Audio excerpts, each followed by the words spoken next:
అదే RTV app వార్తల్ని క్షణాల్లో చదివే అవకాశం ఉంటుంది. ఒక న్యూస్ పేపర్, ఒక టెలివిజన్ ఛానల్ మీ చేతుల్లో ఎప్పుడు ఉంటాయి. రాబట్టే ప్రయత్నం చేసి మరొక బిగ్ బ్రేకింగ్ అంతోంది. భారత్ ని దెబ్బకి పాక్ విలువిల్లాడుతోంది. అసహనంతో అణుబాంబు హెచ్చరికలు జారీ చేస్తోంది. నేషనల్ కమాండ్ అథారిటీ సమావేశానికి కాల్ఫర్ చేశారు. సో పాక్ ప్రధాని షహబాజ్ షరీఫ్ ఈ పిలుపునిచ్చారు. వెంటనే ఈ మీటింగ్ లో న్యూక్లియర్ వెపన్స్ వినియోగం పైన చర్చించేందుకు వారు సిద్ధంగా తెలుస్తోంది. ఎన్సీఏ నిర్ణయం తీసుకోబోతున్నట్టుగా పాక్ మీడియా ప్రచారం చేస్తోంది. పాక్ మీడియా తప్పుడు కథనాలని కాదు, అబద్ధాలను కూడా ప్రచారం చేస్తోంది. భారత్ వైపు నుంచి వచ్చినటువంటి ఆ ఎయిర్ క్రాఫ్ట్ని మేము కుప్పకూల్చామంటోంది. భారత్ వైపు ఉన్నటువంటి ఆ బ్రహ్మోస్ మిసైల్ని మేము పేల్చామంటోంది. తప్పుగా కారు కూతలు, పిచ్చి కూతలు కూస్తోంది. పాకిస్తాన్ మీడియా కూడా అనవసరమైనటువంటి ఒక సైకలాజికల్ వార్ఫేర్ కి పాకిస్తాన్ మీడియా తెరలేపుతోంది. న్యూక్లియర్ వెపన్స్ ని ప్రయోగించడం కోసం ఎమర్జెన్సీ మీటింగ్ కి కాల్ఫర్ చేశారు పాకిస్తాన్ ప్రధాని షహబాజ్ షరీఫ్. సో ప్రెసెంట్ వాళ్ళు ఈ నిర్ణయం తీసుకుని తెలుస్తోంది. అసహనంతోనే అణుబాంబుల హెచ్చరికలు జారీ చేస్తున్నట్టుగా అర్థమవుతోంది. అసహనంతో ఉన్నారు. సో ఎమర్జెన్సీ మీటింగ్ కి కాల్ఫర్ చేసి కావాలనే భారత్ ఇంకా రెచ్చగొట్టే విధంగా వ్యాఖ్యలు చేస్తూనే అణుబాంబుల్ని ప్రయోగిస్తాం, న్యూక్లియర్ వెపన్స్ ని ప్రయోగిస్తామన్నట్టుగా మాట్లాడుతోంది. న్యూక్లియర్ వెపన్ మీరు ప్రయోగిస్తే భారత్ కంటే ముందు మీరే దెబ్బతినిపోతారనే విషయం పాకిస్తాన్ భవిష్యత్తు తెలిసినట్లేదు. దాన్ని సైతం డిఫెండ్ చేయగల శక్తి, సామర్థ్యాలు నా భారత ప్రభుత్వానికి ఉన్నాయి, నా భారతదేశానికి ఉన్నాయి, నా భారత ఆర్మీ దగ్గర ఉన్నాయి. న్యూక్లియరే కాదు, మీ తాతలు జేజమ్మలు దిగొచ్చినా కూడా పాకిస్తాన్ కుక్కలారా కనీసం భారత వెట్టు కూడా పీకలేరు. మీరు కొన్ని సందర్భాల్లో సివిలియన్స్ టార్గెట్గా కొంత ఇబ్బంది గురి చేయొచ్చు, కానీ పాకిస్తాన్ పైన మీరేదో గెలిచి శునకానందం పొందుతామని అంటే కనుక ఎట్టి పరిస్థితుల్లో సాధ్యం కాని విషయం అది. ఎమర్జెన్సీ మీటింగ్ కాల్ఫర్ చేసిన నేపథ్యంలో పాకిస్తాన్ ప్రధాని షహబాజ్ షరీఫ్ పిలుపునిచ్చారు. న్యూక్లియర్ బాంబ్ని ప్రయోగించేందుకు ఆయన సిద్ధంగా ఉన్నట్టు తెలుస్తోంది. అందుకే దాని వినియోగం పైన ఎన్సీఏ నిర్ణయం తీసుకోబోతున్నట్టు తెలుస్తోంది.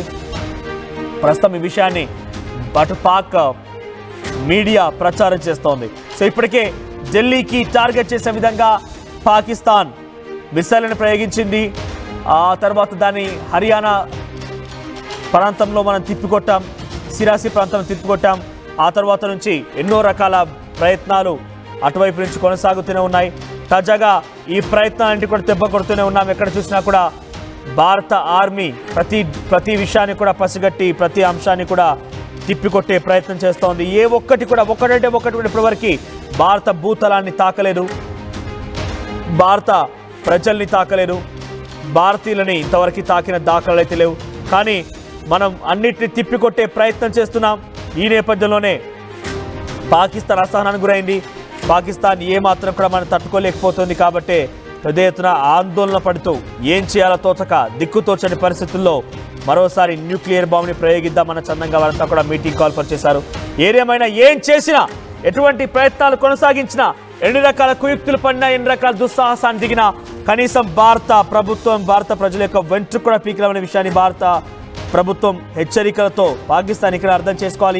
ఇంకా ఈ రకమైనటువంటి యాక్షన్ కనుక దిగితే భారత ప్రభుత్వం కొట్టేటువంటి దెబ్బకి, భారతీయుల దెబ్బకి పాకిస్తాన్ అల్లాడిపోవడం ఖాయంగా కనబడుతోంది. పాకిస్తాన్ అల్లాడిపోవడమే కాదు, పాకిస్తాన్ చిన్నాభిన్నం కాబోతోంది, పాకిస్తాన్ ముక్కలు కాబోతోంది.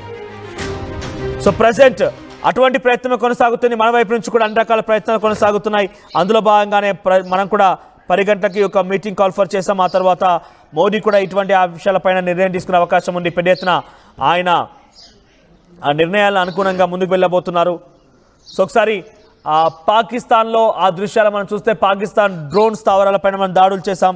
పాకిస్తాన్లో ప్రతి స్థావరాన్ని కూడా కుప్పకూల్చేశాం. పాకిస్తాన్లో అక్కడ ఎక్కడి నుంచి అయితే డ్రోన్లు ప్రయోగిస్తున్నారో దాన్ని కూడా నేలమట్ట చేశాం. సో ఇలా చెప్పుకుంటూ పోతే ఒకటా రెండా పాకిస్తాన్ని చిన్న భిన్నం చేశామన్న ఎటువంటి అతిశయోక్తి లేదు. పాకిస్తాన్ని అల్లాడిపోతోంది, పాకిస్తాన్ అతలాకుతలమవుతోంది. సో ప్రెసెంట్ పాకిస్తాన్ని అన్ని విధాలుగా దెబ్బ కొట్టే విషయంలో పాపిస్టి పాకిస్తాన్ అనే పాతాలని తొక్కడంలో భారత ప్రభుత్వం అన్ని రకాల సంసిద్ధంగా ఉంది. మరొక గంటలోనే అటు ఎమర్జెన్సీ మీటింగ్ కాల్ఫర్ చేశారు ప్రధాని మోదీ.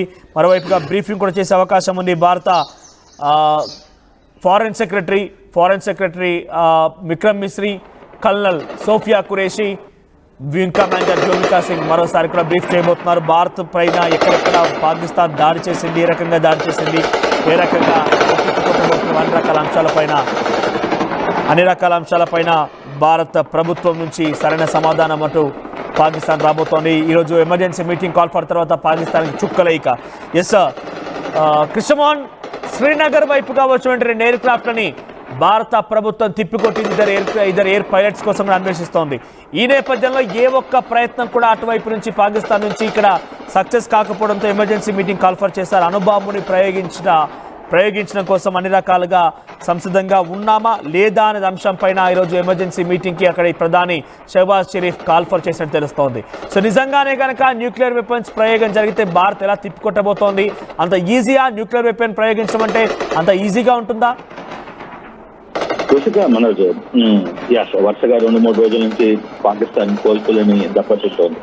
ఈయన అంటే పూర్తిగా కూడా ఏం జరుగుతుందో అర్థం కాని పరిస్థితుల్లోకి వాళ్ళు వెళ్ళిపోయిన నేపథ్యంలో పూర్తిగా అసహనంలోకి వెళ్ళిపోయారు. వాళ్ళంతా ఏం చేయాలో అర్థం కాని పరిస్థితి, ఎక్కడ ఎటువంటి ప్రయోగాలను కూడా భారత్ తిప్పికొడుతున్న నేపథ్యం.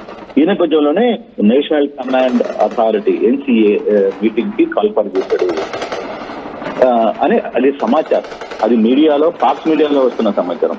ఇది పక్కాగా కన్ఫర్మ్ చేశారా లేదా, అసలు భారత ప్రధాని బయటకు వచ్చి మీడియా అథారిటీ మీటింగ్ లో మార్చుకునే అంత పొజిషన్ లో ఉన్నాడా, అది కూడా మనం ఆలోచించాలి. ఎందుకంటే దాడి జరిగిన తర్వాత, మొన్న ఇంటి దగ్గర దాడి జరిగిన తర్వాత నుంచి ఇప్పుడు దాకా ప్రధాని ఎక్కడ బయటకు వచ్చి మాట్లాడిన పరిస్థితి లేదు. మొన్న ఒక 2 ఫోటోలు మాత్రం రిలీజ్ చేశారు. కూడా సోషల్ మీడియాలోనే వాళ్ళే చెప్తున్నారు కొంత పాత సంబంధించిన.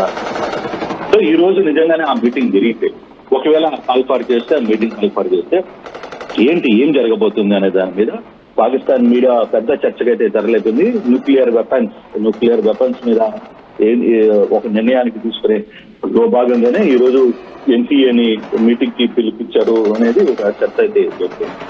నిజంగా అంత శక్తి సామర్థ్యాలు పాకిస్తాన్ కి ఉన్నాయా అనేది ఇప్పుడు మనం ఆలోచించాల్సిన పరిస్థితి. నిజంగానే పాకిస్తాన్ ఆ ప్రయోగం కానీ చేయగలిగితే అనే ఉన్న పరిస్థితిలో ఉందా?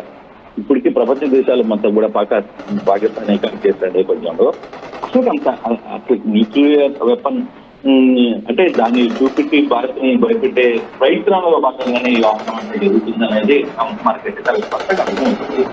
దీంట్లో నిజంగా అంత ధైర్యం చేయగలిగే సత్తా పాకిస్తాన్కి ఉంటే ఈ టయానికి చాలా మేజర్ ఇష్యూస్ జరిగి ఉండాలి. కానీ కేవలం ఆ న్యూక్లియర్ వెపన్స్ నా దగ్గర ఉన్నాయి అని చెప్పే ఒక ప్రయత్నంలోనే ఈ వ్యవహారాన్ని అంతా కూడా నడుపుతుంది. దాన్ని బూచిగా చూపించి భారత్ ఆర్మీ ధైర్యాన్ని తగ్గించే ప్రయత్నంలో భాగంగానే పాకిస్తాన్ మీడియా కూడా ఇక్కడ డ్రామాలు ఆడుతోంది.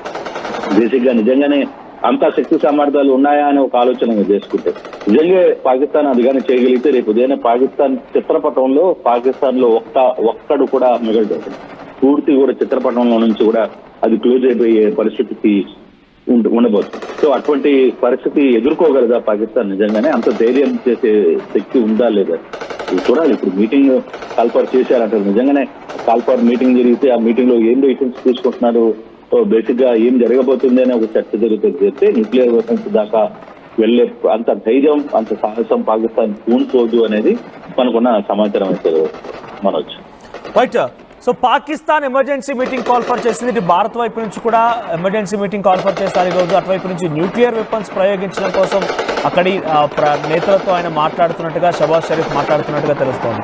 ఇటువైపు నుంచి ఏ రకంగా ఉండబోతోంది? ఇటువైపు నుంచి కూడా నిజంగానే న్యూక్లియర్ వెపన్స్ కనుక ప్రయోగించాల్సి వస్తే మన వైపు నుంచి దాన్ని ప్రతిదాడి చేసేటువంటి విధంగా కానివ్వండి, దాన్ని అడ్డుకునేడానికి కానివ్వండి, లేకుంటే ఆల్రెడీ సౌదీ అరేబియాకి సంబంధించిన ఫారెన్ మినిస్టర్ వచ్చి అటు పాకిస్తాన్తో గతంలోనే మాట్లాడుకొచ్చాడు, అటు భారత్తో కూడా మాట్లాడుకొచ్చారు. డీఎస్కలేషన్ అంటే దీన్ని కొంత కంట్రోల్ చేసే ప్రయత్నం ఏదైనా జరుగుతుంది అనుకోవాలా దేశ విదేశాల్లో నుంచి? కదా నిజంగానే అంటే మనం అత్యవసర సమావేశం ఏం కాదు. మనం ఏంటంటే వరుసగా నిన్న రాత్రి జరిగిన అటాక్స్, దానికి సంబంధించిన వ్యవహారం మీదనే మనం ఉదయాన్నే తెల్లారుజామున 5 గంటలకే బ్రీఫ్ ఇవ్వాలని భారత ఆర్మీ అనుకుంది. ఈ లోపల 2 ఎయిర్ జెట్స్ ని కూల్చేయడం, తర్వాత ఆ పరిస్థితుల్లో దాన్ని పోస్ట్ పోన్ చేసి 10 గంటలకు పెట్టారు. ఇక్కడ 10 గంటలకి డెఫినెట్ గా బ్రీఫింగ్ అయితే జరుగుతుంది. దాని బ్రీఫింగ్ లో న్యూక్లియర్ సంబంధించిన అంశాలు వస్తాయా రాదా అని నేను చెప్పలేను. కానీ బట్ ఈ రోజు అంటే నిన్న జరిగిన దాడులు, పాకిస్తాన్ చేసిన కవింపు చర్యలు, వీటన్నిటి మీద కూడా భారత ఆర్మీ అయితే ఒక డెసిషన్ అయిపోతుంది. అట్ ద సేమ్ టైం వివిధ దళాధిపతులు రాజ్నాథ్ సింగ్ కూడా భేటీ వస్తున్నారు. రక్షణ శాఖ మంత్రి భేటీ అవుతున్నారు కాబట్టి దీనికి సంబంధించి కొంత సీరియస్ గానే డిస్కషన్ కూడా రావచ్చు మేబీ. అంటే వాళ్ళు ఎన్సీఐ నడుస్తుంది, ఇది మనం రెగ్యులర్ గా జరుగుతున్న మీటింగ్, ఇది అత్యవసర సమావేశం కాదు. కానీ ఈ మీటింగ్ లో టాపిక్ కూడా వచ్చే అవకాశం అయితే ఖచ్చితంగా కనబడుతుంది. డిస్కషన్ కూడా జరుగుతాయి కాబట్టి ఫర్దర్ గా భారత్ ఏం చేయాలో కూడా ఒక నిర్ణయానికి వచ్చేస్తుందిగా ఈ రోజు. వాళ్ళు కానీ ఆ డెసిషన్ తీసుకున్నప్పుడు ఫర్దర్ గా వాళ్ళు ఆలోచించుకునే లోపల, వాళ్ళు రెడీ అయ్యే లోపల మన వాళ్ళు ఏం చేయాలో చేసేస్తారు. దాన్ని చాలా క్లియర్ గా ఒక అంచనా అయితే భారత్ కి ఉంది. పూర్తిగా భారత్ సాధారణంగా యుద్ధంలోకి ఆల్మోస్ట్ అసలు విషయాన్ని పూర్తిగా కూడా రంగంచుంది, అన్ని వ్యవహారాలని జాగ్రత్తగా పరిశీలిస్తుంది. దీని మనకు ఒక యాక్షన్ ప్లాన్ ఆఫ్ యాక్షన్ ఉంది. దాని పరిస్థితుల్లోనే క్లియర్ గా వ్యవహారాన్ని అంతా కూడా నడిపే ప్రయత్నం అయితే చేస్తుంది. సో ఈ వ్యవహారంలో ఖచ్చితంగా ఎక్కడ కూడా భారత్ వెనకడిగే ప్రసక్తే లేదు. ఇప్పుడు జరగబోయే మీటింగ్ లో కూడా చాలా కీలకమైన నిర్ణయాలు తీసుకోబోతున్నారు. ఎటువంటి పరిస్థితుల్లో కూడా దీని మీద డిఫెన్స్ లో సమస్య లేదు. అగ్రెసివ్ ఒకవేళ ఎన్సీఏలో న్యూక్లియర్ అనే ఒక అంటే అతను కూడా వార్తాలను కూడా ఊహించకూడలేదు. అలాగే ఆ దశలో వాడు కానీ అంత తీసుకోవాలంటే తీసుకోబోయే ప్రయత్నం చేస్తే మనం ఇంకా పాకిస్తాన్ రక్షించేది ఇంకా ఎవరు లేదు. సాధారణంగా ఇప్పటి వరకు కూడా మనం ఏంటంటే కంప్లీట్ గా ఓన్లీ కొన్ని టార్గెట్స్ చేస్తున్నాం, ఎక్కడ సివిలియన్స్ జోలికి పోవట్లేదు. మనకు ఒక ప్రకారం వాళ్ళ ఆర్థిక వ్యవస్థను దెబ్బతీస్తున్నాం, లేదు వాళ్ళు అనుకున్న మిలిటెంట్ ఏవైతే ఉన్నాయో వాటిని కూడా ధ్వంసం చేస్తున్నాం, టార్గెట్ చేస్తూ వెళ్తాం. నిజంగా కానీ ఇది కానీ ఎగ్జాక్ట్లీ అంటే ఇష్టమో నిన్నటి వరకు కూడా మనం చేసింది కేవలం డిఫెండ్ చేస్తాం. ఆ తర్వాత ఎక్కడెక్కడి నుంచి అయితే ఎగ్జాక్ట్ గా మనం చూసినా కూడా ఎక్కడైతే ఈ డ్రోన్లు స్టార్ట్ అవుతున్నాయో లాంచ్ ప్యాడ్లని మాత్రం ధ్వంసం చేసే ప్రయత్నం చేశాం. ఆ తర్వాత నుంచి కొంత నిన్న ఎయిర్ బేస్లను కూడా మనం కాల్చే ప్రయత్నం చేసాం, ఎయిర్ బేస్లను కూడా లేపేసాం. కానీ ఇంతవరకు ఎక్కడ కూడా మనం సివిల్ ఇన్ఫ్రాస్ట్రక్చర్ని టచ్ చేయలేదు. పాకిస్తాన్ ఎకనామికల్గా దెబ్బతీయలేదు, పాకిస్తాన్లో ఉన్నటువంటి సివిలియన్స్ని టచ్ చేయలేదు. కానీ వాళ్ళు మాత్రం ఈ రకంగా చేస్తూనే ఉన్నారు. ఒకవేళ కనుక వాళ్ళ ఉద్దేశం చైనా వైపు నుంచి మాకు అన్ని రకాల సామాగ్రి అందుతోంది, టర్కీ నుంచి అందుతోంది, ఇవన్నీ చెప్తున్నారు కాబట్టి వాళ్ళ ఎకనామిక్ సోర్సెస్ అనేటువంటి పోర్ట్స్ పైన, ఎయిర్పోర్ట్స్ పైన మనం కూడా దాడులకు తెరలేకపోవచ్చానంటారా? ఆ రకంగా మనం కూడా రిటలియేట్ అవ్వచ్చా? ఆ సిచ్యువేషన్ ఉందా? ఆ రకంగా మనం నిర్ణయం తీసుకోవచ్చా? డెఫినెట్ గా చాలా చాలా నిర్ణయాలు అయితే తీసుకోబోతున్నారు. కారణం ఏంటంటే కొంత మేజర్ ఇంపాక్ట్స్ జరగబోతున్నాయనేది చాలా క్లియర్ గా సమాచారం అయితే ఉంది. పాకిస్తాన్ వాళ్ళు మీటింగ్ లో కొన్ని కీలక నిర్ణయాలు తీసుకుంటే ఆ సమాచారం డెఫినెట్ గా భారత్ అందుతుంది. భారత్ నిర్ణయం 10 గంటల తర్వాత 10 గంటల లోపల జరగబోయే ఇప్పటికే దాని మీద కొంత చర్చ కూడా జరుగుతుంది అనేది డిఫెన్స్ లో కొంత సమాచారం అయితే వస్తుంది. కానీ ఇదే కానీ జరిగితే డెఫినెట్ గా భారత్ తీసుకునే నిర్ణయం చాలా తీవ్రస్థాయిలో ఇక తన మన అనే పరిస్థితి కూడా చూడదు. ఇక వీళ్ళని ఉపేక్షించే ఉద్దేశం కూడా భారత్ కి ఆ నిర్ణయం కూడా ఉండదు అనేది చాలా క్లియర్ గా సమాచారం అయితే వస్తుంది. డెఫినెట్ గా ఈ వ్యవహారంలో ఇప్పుడు జరుగుతున్న ఏదైతే ఇప్పుడు మనం పాకిస్తాన్ మీడియా గోల్ ఏదైతే ఉందో న్యూక్లియర్ అది కానీ నిజంగానే ఎన్సీఏ మీటింగ్ లో కానీ ప్రస్తావనకు వస్తే మాత్రం భారత్ డెఫినెట్ గా ఉపేక్షించదు. భారత్ ఏం చేయాలనుకున్న ప్రయత్నం చాలా సీరియస్ గానే అత్యంత ముందుగానే పాకిస్తాన్ ఎదురుదాడికి సిద్ధమవుతుంది అనేది చాలా స్పష్టంగా మనకైతే తెలుస్తుంది. రైట్ కృష్ణమోహన్, మరోవైపుగా నీటి బాంబు కూడా పేల్చింది. ఇప్పటికే చిన్నాబ్ నది పైనటువంటి ఒక 2 గేట్లను ఎత్తేసి నిన్న సుమారుగా అక్కడ ప్రజలకు చుక్కలు చూపించింది. ఈ రోజు కూడా మరొక 5 గేట్లను ఎత్తేసింది. అంటే వితౌట్ ప్రియర్ ఇన్ఫర్మేషన్ ఎత్తడంతో అక్కడ ఫ్లడ్స్ వచ్చే అవకాశాలు ఉన్నాయి. అటువంటి సినారియో కూడా కొనసాగుతుంది. నీటి బాంబులు పేలుస్తున్నాం, అనేక రకాలుగా ఇబ్బందులు గురి చేస్తున్నాం, ఇన్ని జరుగుతున్నా పాకిస్తాన్ మళ్ళీ న్యూక్లియర్ బాంబు అంటోంది అని అంటే నిజంగానే ఒక రకంగా ఆశ్చర్యం వేస్తోంది. అసలు వాళ్ళ ధైర్యం ఏంటో తెగింపు అర్థం కాని పరిస్థితిలో ఉంది.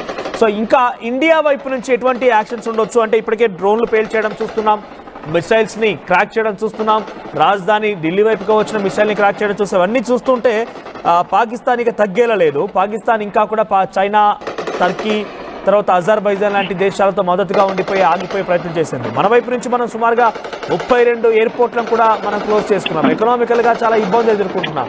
దీన్ని ఓవర్కమ్ చేయడం కోసం భారత్ ఎటువంటి ప్రయత్నం చేయబోతోంది? ఎకనామికల్గా మనం చాలా ఇబ్బందులు కూడా ఎదుర్కోవాల్సి ఉంది. ఎందుకంటే సివిల్ ఇన్ఫ్రాస్ట్రక్చర్ బేస్ చేసుకుని వాళ్ళు పేలుళ్లకు పాల్పడుతున్నారు, పేలుళ్లకు తెరలేపుతున్నారు, సివిల్ పర్సన్స్ పైన దాడులు చేస్తున్నారు. సో ఎకనామికల్గా హ్యూమన్ పరంగా కొంత లాస్ అయితే వస్తుంది ఇండియాకి. ఈరోజు మీటింగ్లో సో దాన్ని ఓవర్కమ్ చేయడం కోసం కానివ్వండి, దాన్ని కొంత ఎదుర్కోవడం కోసం ఎటువంటి ప్లాన్ చేయవచ్చు? అంటే బేసిక్ గా ఇప్పుడు ఇందాక మీరు టర్కీ గురించి మాట్లాడారు. టర్కీ గురించి మాట్లాడుతున్నారు. 2023లో టర్కీలో పెద్ద ఎత్తున భూకంపాలు వచ్చాయి. భారత్ వైమానిక దళాలు దాదాపుగా కొన్ని లక్షల సరఫరా చేసింది వాళ్ళకి, ఆహారం కావచ్చు, లేకపోతే ఇంకోటి కావచ్చు. ఎందుకంటే పక్కన పొరుగు దేశం ఉంటుంది, దానికి ఒక పెద్ద విపత్తు వచ్చింది. ఆ విపత్తులో పక్కన మనం అది కాపాడుకోవాలి, వాళ్ళకి అండగా నిలబడాలి అనేది మన టైప్ ఆఫ్ యాటిట్యూడ్. ఆ రోజు కొన్ని నాకు తెలిసి ఒక 7-8 పెద్ద యుద్ధ విమానాలు నిండా సరుకుల్ని టర్కీకి పంపించి వాళ్ళని ఆదుకునే ప్రయత్నం చేసింది. కానీ ఈ రోజు టర్కీ ఏం చేస్తుంది? టర్కీ డ్రోన్స్ అన్ని కూడా పాకిస్తాన్ కి పంపించి పాకిస్తాన్ చేతిలో నుంచి పాకిస్తాన్ ద్వారా దాదాపుగా 400 డ్రోన్స్ పంపించి ఆ డ్రోన్స్ ని మన మీదకి ప్రయోగించే ప్రయత్నం చేస్తుంది. అంటే ఇక్కడ బేసిక్ గా కొన్ని దేశాలు వ్యవహరించే తీరు కొంత ఆందోళన కూడా తెప్పిస్తాయి. అయితే ఇప్పుడు భారత్ కి క్లారిటీ ఉంది, టర్కీ పాకిస్తాన్ కి ఏ విధంగా సహాయం చేసింది, డ్రోన్స్ పంపించి ఎందుకు ఇది చేయాల్సి వచ్చింది అనే దాని మీద full of evidence Bharat collect చేస్తుంది. ఆ డెసిషన్ బట్టి రాబోయే రోజుల్లో బహుశా ఈ రోజు కూడా దాని మీద కొంచెం చర్చ జరిగే అవకాశం, హై లెవెల్ మీటింగ్ లో చర్చ జరుగుతున్నాయి. ఇంటర్నల్ గా కొంతమంది సమాచారం చెప్పలేము కానీ దీని మీద కూడా టర్కీ విషయం మీద కూడా భారత్ ఫోకస్ చేయబోతుంది. దానికి సంబంధించి ఇక దౌత్యపరమైన అంశాలు ఏమిటి, వాళ్ళకి మనతో ఉన్న ఆర్థిక లావాదేవీలు ఏంటి, వాణిజ్యపరమైన అంశాలు ఏమన్నా ఉన్నాయా, వీటన్నిటి మీద కూడా దృష్టి పెట్టాలని క్లియర్ గా ఆ ప్రయత్నం కూడా భారత్ చేస్తుంది. అంటే ఒక దెబ్బకి 2 బిడ్డలు అన్నట్టుగా పాకిస్తాన్ తో పాటు పాకిస్తాన్ కి సహాయం చేస్తున్న దేశాల మీద కూడా దృష్టి పెడుతుంది, వాళ్ళ మీద కూడా దౌత్యపరమైన ఒత్తిడి తీసుకొని వస్తుంది. భారత్ కూడా ఏం చేయగలదో తెలుసు, వాళ్ళకి తెలుసు. సో ఆ యాంగిల్లో కూడా చాలా క్లియర్ గా కొంత ఒత్తిడి టర్కీ మీద కూడా తెచ్చే ప్రయత్నం అయితే భారత్ చేయబోతుందని ఒక సమాచారం అయితే ఉంటుంది. అయితే ఇప్పటికిప్పుడు ఈ రోజు భారత్ ఏ డెసిషన్ తీసుకుంటుంది, ఏం చేయబోతుంది, వాస్తవంగానే కొంత సివిలియన్స్ కొంత ప్రాణ నష్టం జరిగింది, చెత్తగాత్రులు అయ్యారు, కొంత కొన్ని గ్రామాల్లో ఇబ్బందికరమైన పరిస్థితులు ఎదుర్కొనే ప్రయత్నం మనం కూడా ఎదుర్కొన్నాం. అయితే ఇక ఉపేక్షిస్తే ఇది మరీ టూ మచ్ అయిపోతుంది అనే ఒక నిర్ణయానికి ఈ రోజు ప్రభుత్వం రావచ్చు అనేది పకడ్బందీగా సమాచారం ఉంది. సో ఈ రోజు కొంత డెసిషన్ మాత్రం ఇక తనామన చూసే ప్రయత్నం చేయబోదు, ఇక విచ్చలవిడిగా దాడి చేయబోతుంది అనే ఒక సమాచారం అయితే కనబడుతుంది. ఈ దాడిలో ఇక పాకిస్తాన్ కోలుకుంటుందా లేదా అనే ఆ దిశగా కూడా ఎవరు ఆలోచించట్లా, ఇక ఆ దిశగా ఉండదు. ఈసారి ఈ రోజు లేదు రేపట్లో తీసుకోబోయే డెసిషన్ మాత్రం చాలా పెద్ద స్థాయిలోనే జరగబోతుంది అనే ఒక సమాచారం అయితే వస్తుంది. చూడాలి, అది అఫీషియల్ గా మనం చెప్పేది కాదు. లెటెస్ట్ ఏం జరగబోతుంది అనేది మనం వేచి చూడాలి.